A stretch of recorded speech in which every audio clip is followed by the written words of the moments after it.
I started having issues with my hips about 10 years ago. And in the beginning, it was just a mild pain, so it didn't affect my life too much. But then it just progressively kept on getting worse over the years. When I finally decided that enough was enough, and I had x-rays done on the hip because I really started complaining about it, and I saw how bad the hip was, I kind of asked people, listened, found out where most of these surgeries were done, and the response I got was Dartmouth-Hitchcock. That's where they did this as a routine. It was like they did them over and over and over, and I thought, that's the place for me. The more they've done them, the better. I have had 2 hip surgeries. The first one was a posterior approach, which is from the back, and the second one was an anterior approach, which is from the front. The experience with my first hip surgery, I was very comfortable with the hospital. They were very thorough, so that gave me a lot of confidence. The doctor was just amazing. I mean, he described the surgery, and I could really sense, this is what this man does every day. To him, there's nothing to it. And I had the surgery, and I was put on the tradition. It was the posterior approach. I had to have the pain medications. I had limitations with the hip for the first 6 weeks. We knew that from the x-rays that the other hip was going to come, either 1, 2, maybe 3 years ahead. And when it really started giving me trouble, I didn't decide, oh, I'm going to suffer for another year. I knew it had to be done, and there was no point in going through another year of pain before I had it done. So that's when I approached Dr. Kantor again for the other surgery. He mentioned that there was a different approach and that the recuperating was fast, and I said, sure, not a problem.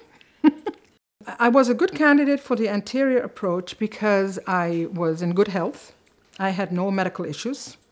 I was not overweight. The difference between the posterior and the anterior were amazing.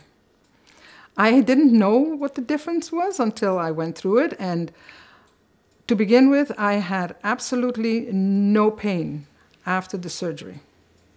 I did not require any pain medication.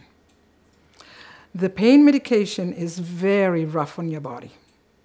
So I had to have Oxycontin and oxycodone for the posterior surgery in order to be able to continue doing the exercises. It's a catch-22. If you don't take the medication, you're in so much pain, you can't do the exercises, you don't get better.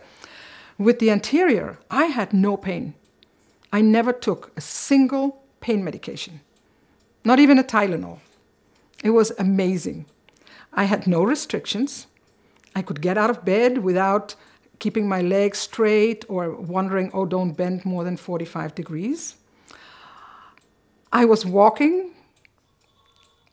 hours after the surgery, which was without any, it just felt as if I had had no surgery.